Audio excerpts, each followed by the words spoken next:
बिस्मिल्लाहिर्रहमानिर्रहीम। अस्सलाम वालेकुम नाजरीन, मैं हूं टिका खान सानी, आपका दोस्त, और आप यूट्यूब चैनल देख रहे हैं। नाजरीन, आज वफाकी काबीना का इजलास हुआ है, उसके अंदर की कहानी मैं आपके सामने पेश करूंगा। कुछ तो चीज़ें आप देख रहे होते हैं प्रेस कॉन्फ्रेंस में, अलामिया में, लेकिन कुछ ऐसी चीज़ें जो आपको बताना बहुत ज़रूरी है, जो आपका समझना बहुत ज़रूरी है। मैं दरअसल आपको वो चीज़ें बताना चाहता हूँ। सबसे पहले तो आज वज़ीर आज़म इमरान खान ने काबीना के इजलास में मुज़ाकरात के लिए आमादगी का इजहार किया है और वज़ीर आज़म ने कहा है कि तमाम सियासी जमातों से मुज़ाकरात हो सकते हैं। किस बात पर मुज़ाकरात हो सकते हैं? ये लॉन्ग मार्च, NRO या किसी और चीज़ पर नहीं, ना ही करप्शन पर कंप्रोमाइज, बल्कि वज़ीर आज़म ने कहा है कि जो सेनेट इलेक्शन में हॉर्स ट्रेडिंग को रोकने के लिए तमाम सियासी जमातों के साथ हम मुज़ाकरात करने को तैयार हैं। इस हवाले से आज ये भी तफसीलात में बताऊंगा कि ऑप्शंस क्या क्या रखे गए, फवाद चौधरी ने क्या कहा, आजम स्वाति ने क्या कहा, अटॉर्नी जनरल की क्या प्रपोजल थी और फिर प्राइम मिनिस्टर ने क्या कहा। इसके साथ चूंकि नाज़रीन आज काबीना के इजलास में पेट्रोल किल्लत के हवाले से जो तहकीकाती कमीशन की रिपोर्ट पेश की गई है, उसमें बहुत सारे हकायक ऐसे हैं जो शायद आपने अभी तक मीडिया रिपोर्ट्स में नहीं देखे होंगे। मैं वो तमाम हकायक बताऊंगा। जो 5 जहाज़ों का जिक्र हुआ, वो जहाज़ कहाँ रोके गए, उसके बाद उस रिपोर्ट के मुताबिक अब क्या कार्रवाई होगी, मैं तमाम हकायक आपके सामने रखूंगा। वज़ीर आज़म ने, इससे पहले मैं बताऊं, आज वज़ीर आज़म ने एक बहुत बड़ा हुक्म दिया है।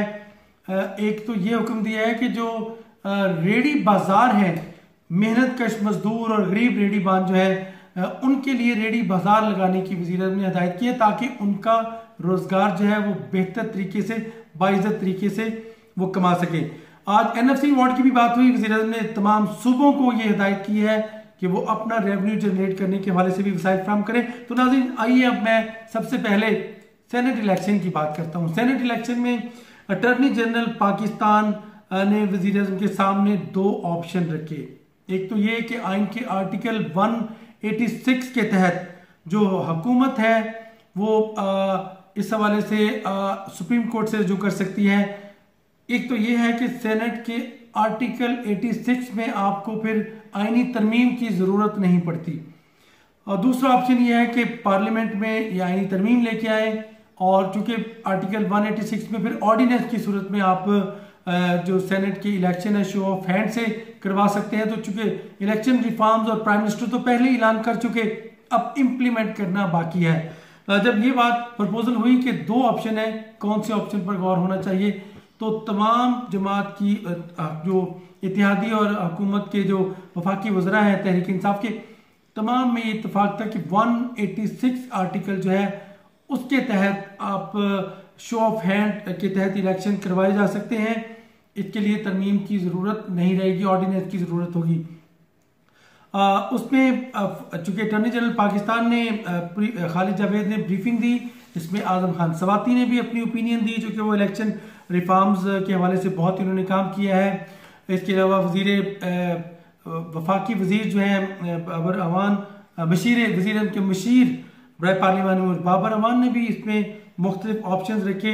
सुप्रीम कोर्ट में रेफरेंस दायर किया जाएगा और इस हवाले से ये भी सामने रखा गया कि चूंकि लोकल इलेक्शन जो है वो भी इसी तरह ही एक सुप्रीम कोर्ट के हुक्म के तहत करवाने की प्रपोजल सामने आई थी। इसके साथ साथ आज चूंकि ये फैसला हुआ है कि सेनेट के इलेक्शन जो है वो चूंकि जनवरी में, जो फरवरी में इलेक्शन जो है उसकी कागजात नामजदगी होंगे। तकरीबन 52 सेनेटर जो है वो सुखदोश हो रहे हैं, अपनी मुद्दत पूरी करने के बाद रिटायर हो जाएंगे। उसमें ज़रा ये तफसीलात भी बताना ज़रूरी है।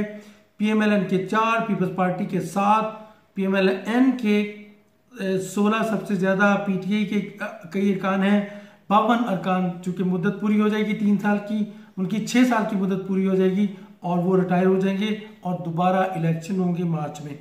जंग तो ये है कि मार्च में इलेक्शन, जो अपोजिशन है वो नहीं चाहती कि इलेक्शन हो और हुकूमत जो है वो मजबूत बन जाए। अपोजिशन और हुकूमत के दरमियान आजकल जो PDM और हुकूमत की जंग है वो यही जंग है। सिंध के 11 और पंजाब के 11, खैबर पख्तूनख्वा के 12 और बलूचिस्तान के 12 सेनेटर रिटायर हो जाएंगे।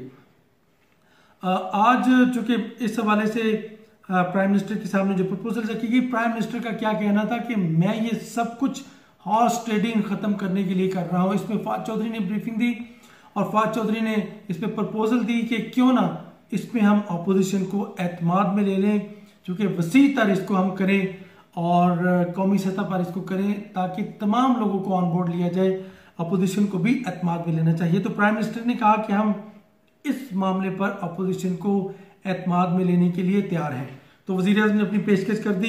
अब अपोजिशन का इंतजार किया जाएगा, दोनों ऑप्शन इस्तेमाल किए जाएंगे, फरवरी में कागजात नामजदगी या फरवरी के आखिर में या फिर मार्च में, क्योंकि 12 मार्च से पहले पहले इलेक्शन करवाना जरूरी है।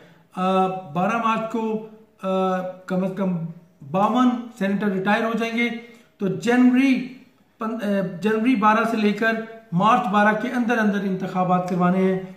तो वो किसी वक्त भी गवर्नमेंट फरवरी के शुरू में, आखिर में या फिर मार्च के शुरू में इलेक्शन करवा लेगी। नाज़रीन, ये तो बात हुई सेनेट इलेक्शन की। इसके साथ साथ चूंकि सुप्रीम कोर्ट अब इजाजत दे देगी, इसके साथ साथ आज जो रिपोर्ट पेश की गई, बहुत ही खतरनाक रिपोर्ट, जो आपको याद होगा कि जून जुलाई पेट्रोल की किल्लत पैदा हो गई थी, शॉर्टेज हो गई थी, लोग रोते थे कि पेट्रोल सस्ता तो हुआ लेकिन मिलता नहीं, पेट्रोल पंपों में लाइनें लगी हुई थी और पेट्रोल की दस्तयाबी मुमकिन नहीं थी। प्राइम मिनिस्टर को एक बहुत बड़ा चैलेंज दरपेश था और पेट्रोल ब्लैक में मिलना शुरू हो गया और जो कीमत कम हुई उल्टा उसकी ज्यादा कीमत पे पेट्रोल फरोख्त हो रहा था, चूंकि ब्लैक में फरोख्त हो रहा था। तो प्राइम मिनिस्टर ने इस माफिया को बेनकाब करने के लिए, जैसे शुगर माफिया बेनकाब हुआ और कई तरह के माफिया बेनकाब हुए, प्राइम मिनिस्टर ने एक तहकीकाती कमीशन कायम कर दिया था। उस कमीशन की रिपोर्ट आई, चूंकि जून जुलाई अगस्त डबल मुनाफा जो है वो कंपनियों ने कमाया। तो प्राइम मिनिस्टर ने जब तहकीकाती रिपोर्ट उनके सामने रखी गई, FIA की एक एक्सपर्ट टीम ने और दीगर उसमें एक्सपर्ट्स थे, उन्होंने बाकायदा तौर पे इसके ऊपर वर्कआउट किया और FIA की टीम ने बहुत इस पे काम किया, प्राइम मिनिस्टर के सामने तहकीकाती रिपोर्ट रखी जिसके मुताबिक ईरान से कम 240 अरब रुपए का जो तेल पेट्रोल है वो स्मगल होकर पाकिस्तान पहुंचता है मुख्तलिफ रास्तों से।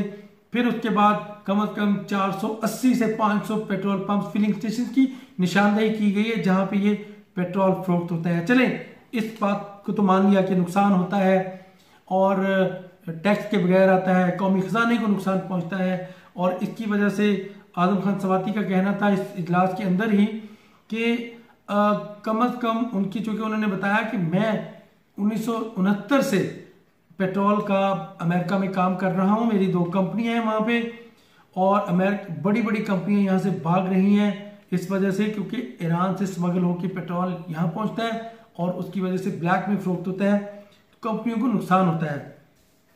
इसके साथ साथ एक बात की निशानदेही की गई, चलें ये 240 अरब का नुकसान तो हर साल होता ही है खजाने को, बहुत बड़ा नुकसान 6 से 7 अरब रुपया कमाया गया जब पेट्रोल की किल्लत पैदा की गई, पेट्रोल सस्ता हुआ, पूरी दुनिया में सस्ता था, पाकिस्तान में भी पेट्रोल की रिकॉर्ड कीमतें गिरी जिसका क्रेडिट प्राइम मिनिस्टर को दिया गया। लेकिन हुआ क्या, जो 5 जहाज आए कराची में, कराची पोर्ट से पहले ही समंदर में उसको लंगर अंदाज होने से पहले रोक दिया गया कि आप जहाजों को रोक दिया गया। उसके बाद फिर उन जहाजों को तब तक रोका गया जब तक पाकिस्तान में पेट्रोल महंगा नहीं हुआ और उसकी वजह से किल्लत पैदा हो गई। जो पेट्रोल आना था, हमारी जरूरत पूरी होनी थी, वो बहरान पैदा हो गया।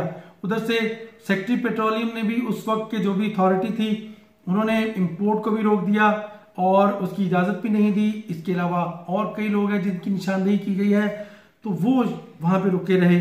प्राइम मिनिस्टर को आज ये इंकिशाफ हुआ है, कल रिपोर्ट भी पेश की गई थी। फैसल पापड़ा ने बात की कि उन 5 जहाजों के मालिकान का पता करना चाहिए। अली जैदी ने कहा कि मैं PSO को बोल बोल के थक गया हूं कि अपने शिप इस्तेमाल करें, डॉलर्स की सूरत में क्यों हम जरिए मुबादला दें। प्राइम मिनिस्टर ने जब ये बयान किया तो नदीम बाबर लाजवाब थे। नदीम बाबर ने कहा जी कानून नहीं है, प्राइम मिनिस्टर ने कहा कानून बनाएं, मैं हुक्म देता हूं कि हमारे शिप आप इस्तेमाल किए जाएं। तो यकीनन अब ये बहुत बड़ा माफिया बेनकाब होने जा रहा है। नाज़रीन, इस हवाले से ये भी कहा गया कि फिलिंग स्टेशन पे पेट्रोल जो है उसके अंदर जो ईरान का तेल है उसमें मिक्स करके मिट्टी का तेल फरोख्त किया जाता है 15 से 20%। तो ये भी नुकसान है हमारी गाड़ियों का और ये जालसाजी है। इसके साथ साथ आज काबीना में एहसास प्रोग्राम की ब्रीफिंग दी गई और जो लोगों ने फंड दिए थे 4 अरब 88 करोड़ पे जो गवर्नमेंट को दिए थे, चैरिटी दी थी, उसमें गवर्नमेंट ने कहा था हर एक के पीछे हर 1 रुपए पे हम 5 रुपए देंगे। तो वो 24 अरब कम से कम 43 करोड़ रकम बन चुकी है, जिसमें गवर्नमेंट 4 अरब तो बनी है, गवर्नमेंट इसमें जब रकम अपनी ऐड करेगी तो ये 24 अरब अब ये गुरबा में तकसीम होंगे। और इसके साथ साथ मैं आखिरी बताऊं, NFC अवार्ड के तहत जो बड़ी आज बात की गई, NFC अवार्ड जो सूबों को दिया जाता है, उसके तहत आज बाकायदा तौर पर ब्रीफिंग दी गई है कि सूबों को 57% NFC अवार्ड जाता है, तो वफाक को सिर्फ 43% कुछ रह जाता है। जो वफाक का रेवेन्यू है वो सूबों को चला जाता है। तो आज वज़ीर आज़म ने हिदायत की है कि इस हवाले से सूबों को भी अपना रेवेन्यू जनरेट करने के लिए इक़दाम उठाने चाहिए ताकि वफाक के पास भी रकम रहे। और यकीनन वैसे तो वफाक सबका साझा है, पंजाब का जो वफाक देता है वो 1 खरब 40 अरब और पंजाब को 306 अरब कमाता है रेवेन्यू। सिंध जो है वो 764 अरब जो NFC अवार्ड के तहत दिए जाते हैं वफाक देता है, और जो सिंध का रेवेन्यू है 313 अरब। खैबर पख्तूनख्वा 602 अरब वफाक देता है और 50 अरब सिर्फ उनका अपना रेवेन्यू है। बलोचिस्तान 282 अरब वफाक देता है और उनका अपना सिर्फ 51 अरब। तो वफाक ने कहा है कि इसका मैकेनिज्म तैयार किया जाए, वज़ीर आज़म ने हिदायत की है। और यूं आज काबीना के इजलास में बहुत ही इंपॉर्टेंट बातें हुई।